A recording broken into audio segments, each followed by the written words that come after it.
இந்திய எதிர்ப்பும் தமிழின எதிர்ப்பும் சோல்பரி யாப்பும் பகுதி 4 பாகம் 13. டொனமோர் யாப்பை பிரித்தானியர் உருவாக்கும் போது எதனை எண்ணினார்களோ, எதனை எதிர்பார்த்தார்களோ, எதனை இலக்காக வைத்திருந்தார்களோ அதனை அந்த யாப்பு தனது 17 ஆண்டுகால நடைமுறையில் நிறைவேற்றி கொண்டது. அதன்படி நவீன அரசியலில் இந்திய எதிர்ப்பு, தமிழின எதிர்ப்பு என்பவற்றை முதலீடாக கொண்டு சிங்கள தலைவர்களை அரவணைத்து இந்தியாவிற்கு பாதகமான இராணுவ தளங்களையும் தமிழருக்கு பாதகமான அரசியல் யாப்பையும் சோல்பரி யாப்பால் உருவாக்க முடிந்தது. சோல்பரி யாப்பின் பிரதான சூத்திரதாரியாக விளங்கியவர் சர் ஒலிவர் குணதிலக ஆவார். இவர் பிரித்தானிய அரசின் ஆளும் குழாத்தை சேர்ந்த அதி உயர் சிங்கள இன அதிகாரியாவார்.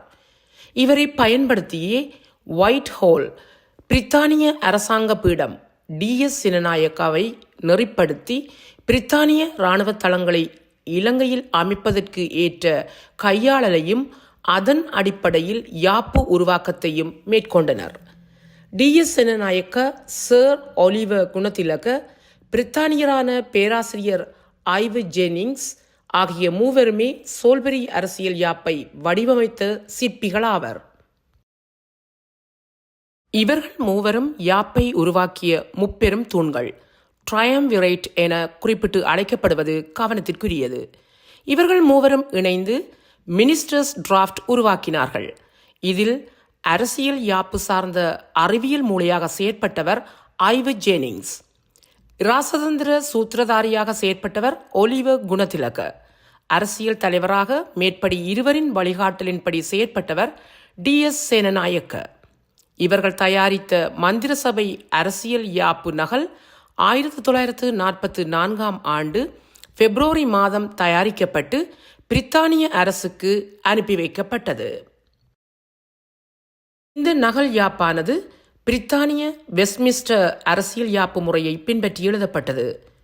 ஒற்றையாட்சி முறையின் கீழான பிரதேசவாரி பிரதிநிதித்துவத்தின் கீழ் பெரும்பான்மையின ஆட்சியை மேலும் பலப்படுத்த இந்த வெஸ்ட்மின்ஸ்டர் முறை உதவும் என்பதை புரிந்து கொண்டு இந்த யாப்பு வடிவமைக்கப்பட்டது. 1940களின் ஆரம்பத்தில் இருந்து தோன்றிய புவிசார் அரசியல் இராசதந்திர நகர்வுகளையும் அது தொடர்பான கருத்துருவாக்கங்களையும் இங்கு அவதானிக்க வேண்டியது அவசியம். இப்பின்னணியில் பிரித்தானியரின் கேந்திர நலன்களை உணர்ந்திருந்த சிங்கள தலைவர்கள் அதன் பொருட்டு பிரித்தானியரிடம் தமக்கான பேரம் பேசும் சக்தியை வளர்ப்பதற்கான முத்தயாரிப்புகளில் ஈடுபட்டனர். 1940 ஆண்டு ஜூலை மாதம் 20 இலங்கை தேசிய காங்கிரசின் சார்பில் JR ஜெயவர்தன இந்திய தலைவர் ஜவஹர்லால் நேருவுக்கு பின்வருமாறு கடிதம் எழுதினார். சுதந்திர இந்தியாவுடன் சுதந்திர இலங்கை ஒரு சமஷ்டி ஆட்சி முறையோ அல்லது நெருக்கமான கூட்டாட்சி முறையோ அமைப்பது பற்றி உங்களுடன் நாங்கள் கலந்துரையாட விரும்புகின்றோம் என்று எழுதினார். அதற்கு ஜவஹர்லால் நேரு ஆகஸ்ட் மாதம் 7 பதில் எழுதுகையில், சிறிய அரசுகளின் காலம் முடிந்துவிட்டது. சமஷ்டி அமைப்பு முறையிலான பெரிய அரசுகளோ அன்றி இறுக்கமான பிணைப்புகளை கொண்ட பெரிய சாம்ராஜ்யங்களோதான் எதிர்காலத்தில் தப்பிப்பிழைக்க முடியும். எதிர்கால உலகில் தனித்து நிற்க முடியாத அளவிற்கு இலங்கை அரசியற் பொருளாதார ரீதியில் ஒரு மிகச்சிறிய அரசே ஆகும். இத்தகைய சூழலில் மிக பெரும் ஆபத்து எதிர்காலத்தில் இலங்கைக்கு ஏற்படும் என்ற வகையில் உங்களின் கருத்தை நான் பெரிதும் ஏற்றுக்கொள்கிறேன் என்றார். மைக்கேல் ரோபர்ட் தொகுத்த documents of the Ceylon national Congress என்ற நூலில் மேற்படி கடிதங்களை காணலாம். அதேவேளை டைம்ஸ் ஆஃப் இந்தியா பத்திரிகைக்கு 1942 ஆண்டு மே மாதம் 6 DS சேனநாயக்க அளித்த நேர்காணலில் பெரிய பலம் பொருந்திய இந்திய சமஷ்டி அமைப்புக்குள் ஓர் அங்கமாக இலங்கை இணைவது இலங்கையின் நலனுக்கு உகந்தது என்றார். இவற்றைத் தொடர்ந்து பிரித்தானியர் பக்கம் இருந்து இந்தியா தொடர்பாக சிங்கள தலைவர்களை அச்சுறுத்தும் கருத்துகள் வெளியாகின. இந்த பின்னணியில் சிங்கள தலைவர்களின் பேரம் பேசும் தந்திரம் மேல்நிலை அடையத் தொடங்கியது. இந்தியாவும் இலங்கையும் இணைக்கப்பட்டால் அவ்விணைப்பானது சமத்துவ அடிப்படையில் அமையாது. இந்த இணைப்பில் இந்திய சமஷ்டி அமைப்பினுள் இலங்கை விழுங்கப்படுவதாகவே அமையும். இத்தகைய போக்கானது ஓர் இயல்பான தலைவிதி என்று இந்திய தலைவர்கள் கூறும் அளவிற்கு கூட சென்றுவிட்டது என்று ஐவர் ஜேனிங்ஸ் தெரிவித்தார்.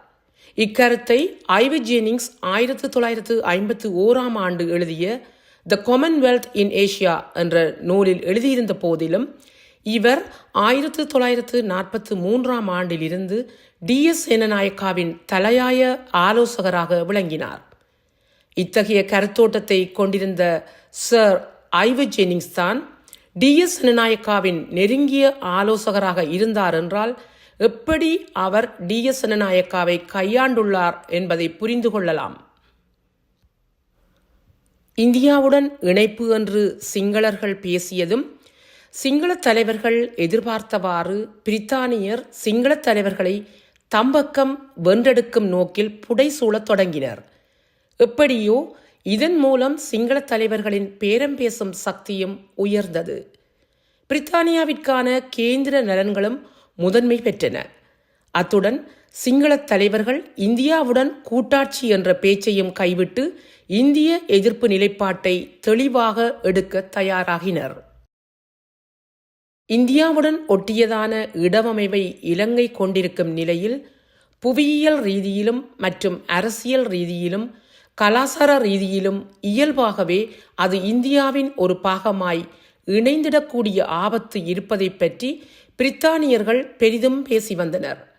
இப்பின்னணியில் புதிய அரசியல் யாப்பு இலங்கை சுதந்திரம் அடைதல் பற்றிய விடயங்கள் பிரித்தானியருக்கும் சிங்கள தலைவர்களுக்கும் இடையே பேசப்படலாயின என்பது பற்றி ஒலிவ குணதிலகவின் மேற்படி வாழ்க்கை வரலாற்று நூலில் குறிப்பிடப்பட்டுள்ளது. பிரித்தானியாவினதும் அதன் அணிநாடுகளினதுமான புவிசார் கேந்திர நலனை பேணுவதில் இலங்கையின் கேந்திர முக்கியத்துவம் தலையாயது என்பதும் ஈழத்தமிழரின் நலன்களில் இந்தியாவின் அக்கறை பெரிதாக உண்டு என்றும் அவற்றையெல்லாம் கருத்திற்கொண்டு யாப்பையும் இலங்கையின் சுதந்திரத்தையும் தீர்மானிக்க வேண்டும் என்பதை பற்றி ஒலிவ குணதிலகவுக்கும் பிரித்தானிய குடியேற்ற செயலாளருக்கும் மற்றும் பிரித்தானிய அதிகாரிகளுக்கும் இடையில் உரையாடல்கள் நிகழ்ந்தன. எமது பார்வையாளர்களுக்கு வணக்கம். மக்களின் குரலாய் ஓங்கி ஒலிக்கும் இலக்குமின் இதழ் மற்றும் உயிரோடை தமிழ் வானொலி ஆகிய இவ்விரு ஊடகங்களும் உங்களைப் போன்ற எமது நேயர்கள் நண்பர்களின் ஆதரவிலேயே இயங்கி வருகின்றன.